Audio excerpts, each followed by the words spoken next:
la terre d'Israël, terre de la prophétie. En réponse aux affirmations du Chaver, selon lesquelles, affirmation, eh bien, la chose divine ne peut se manifester que dans la terre d'Israël, le Kuzari demande, mais comment peux-tu prétendre cela? Comment peux-tu prétendre que la manifestation, en quelque sorte, de la chose divine ne peut se produire qu'en terre d'Israël? Nous voyons pourtant que des hommes ont prophétisé et qu'ils ont reçu la parole de Dieu en dehors d'Israël et pas seulement en Israël. Question connue s'il en est. Dieu, lorsqu'il a parlé au premier homme, il est dit nulle part que c'était en Eretz Israël. C'est pas tout à fait exact, mais bon, le Kuzari n'était pas censé connaître la Torah avec ses secrets. En vérité, le premier homme, il a été chassé du Gan Eden. Le Gan Eden, c'était en Eretz Israël. Mais bon, en tout cas, il lui pose la question ainsi. Abraham a eu droit à la parole divine alors qu'il était encore en Chaldée, en Mésopotamie, à Hour. Ça, par contre, c'est une bonne question. Moïse, le plus grand des prophètes, probablement, d'après tout le monde, eh bien, il n'est jamais lui-même entré en Eretz Israël. Hein, c'est ce que disent d'ailleurs toujours les Chabad à propos du Rabbi, qu'il n'est jamais rentré en Israël, comme Moshe Rabbeinu. Toutes ces prophéties, il les a reçues, au moins ils sont d'accord avec le Kuzari. Toutes ces prophéties, il les a reçues d'abord en Égypte et ensuite dans le désert du Sinaï. Et même après qu'Israël ait été chassé de sa terre, eh bien, des prophètes se sont manifestés parmi les exilés et ont reçu leur message prophétique à l'étranger.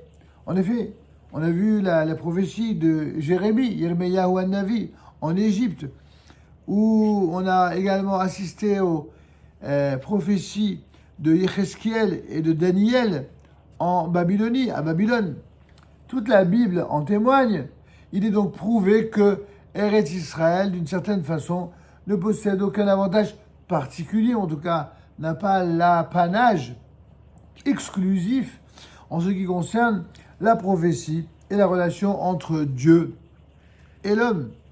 Et qu'il est donc possible d'atteindre le degré prophétique, même en d'autres lieux. Ça, c'est une vraie question. C'est une vraie attaque en règle, avec de vrais arguments. Peut-être pas pour Adam Arishon, mais pour les autres, c'est la vérité. Ça, on ne peut pas dire le contraire. Personne ne peut le nier. Attendez un petit peu la réponse du Chaver, c'est-à-dire Rabbi Yehuda Levi, qui, en un premier temps, sera laconique, comme le rappelle Rav Boshko ici. Tous ceux qui ont prophétisé l'ont fait dans ce pays ou pour ce pays. C'est-à-dire que toi, tu veux maintenant chercher la petite bête en me disant que Daniel ou Jérémie ont prophétisé en Égypte ou à Babylone. Mais les prophéties qu'ils ont faites, qu'ils ont exprimées, qu'est-ce qu'elles exprimaient? Elles n'exprimaient qu'une prophétie pour la terre d'Israël. C'est-à-dire que même quand ils étaient à l'étranger, c'était en rapport avec la terre d'Israël. Sans parler que tous les autres exemples que tu n'as pas donnés. Et parce que ce que tu as donné, c'est des exemples qui ne font que confirmer la règle. En général, les prophéties sont faites par des prophètes en Eretz Israël pour Eretz Israël. Alors que celles qui ont été faites en dehors d'Eretz Israël, elles ont été, pour des raisons que les Mefarshim, c'est-à-dire nos maîtres, les exégèses vont expliquer pourquoi ça s'est passé là-bas en dehors d'Israël. Mais on n'empêche que c'est toujours lié à Eretz Israël. Eretz Israël, elle est la terre de la prophétie par excellence.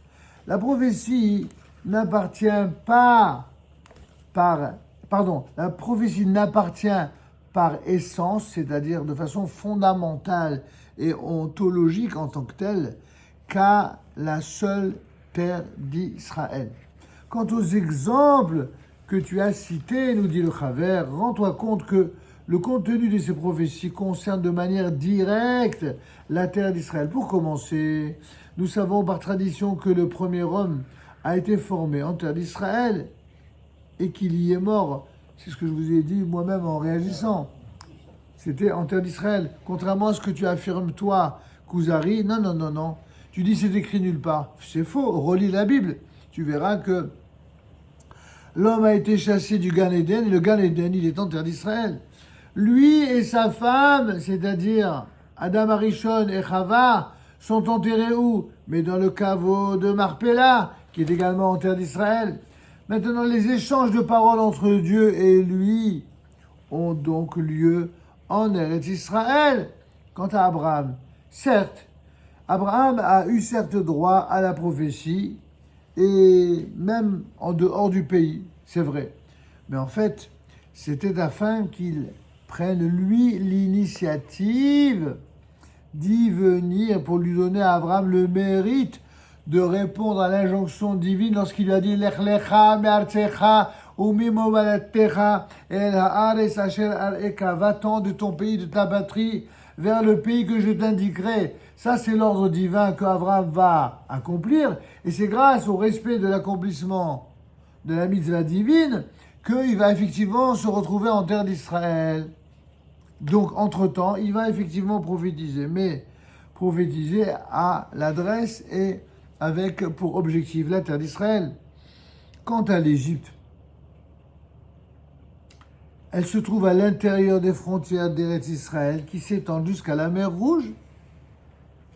C'est de quoi faire évidemment bondir certains aujourd'hui dans les éléments de stratégie politique et comment ils appellent ça déjà, de géopolitique, exactement.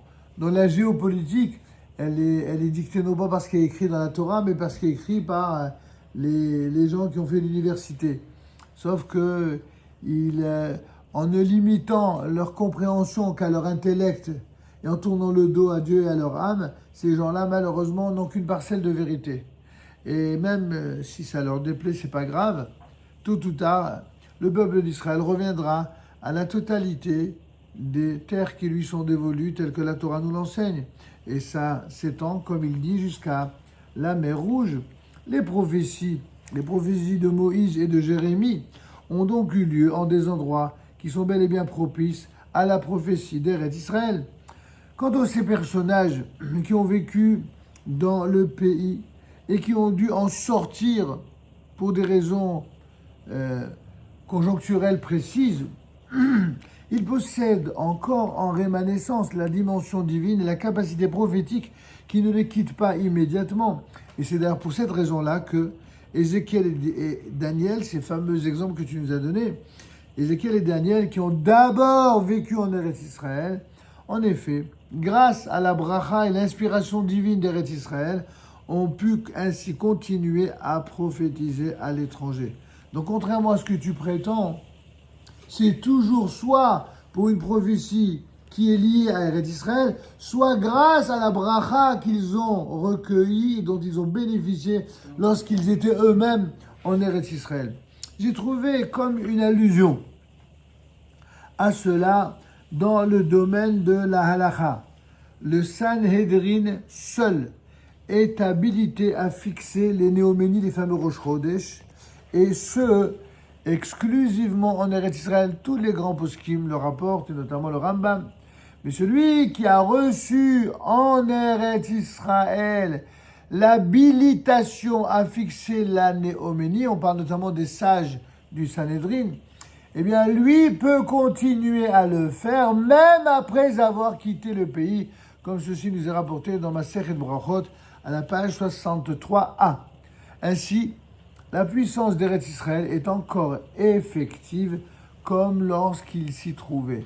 Ça veut dire qu'en fin de compte, toutes les fois où l'on fait, c'est ce que rapporte d'ailleurs le Rambam dans Ilchot Kiddush HaChodesh, à chaque fois qu'on fait la bracha sur le renouvellement de la lune, on l'a fait aujourd'hui avec des communautés dans le monde entier, non seulement en Israël, mais même en Chutz La'aretz, grâce au fait qu'il n'y a pas eu une seule fois en Eretz Israël un moment où il n'y avait pas au moins un sage ou un juif qui vivent en Eretz Israël, et grâce à la présence de ce sage, grâce à la présence de ce juif, ils ont conservé le zchut et la bracha qui a été en quelque sorte entériné jusqu'à la fin des temps de l'époque où il y avait le Sanhédrin en Eretz Israël. Vous comprenez l'idée de la centralité d'Eretz Israël? Y a-t-il une question sur cela? Le premier Rosh Chodesh qui a été fait à la sortie d'Égypte. Oui. À Chodesh Ezeh Lachem Yeh Rosh Chodesh. Nachon, c'est la première mitzvah, absolument. Absolument. D'accord? Nous allons passer à notre troisième thème et le dernier de notre soirée. Non, peut-être l'avant-dernier. C'est l'attitude des nations par rapport précisément à la compréhension du lien qui nous lie à la terre d'Israël.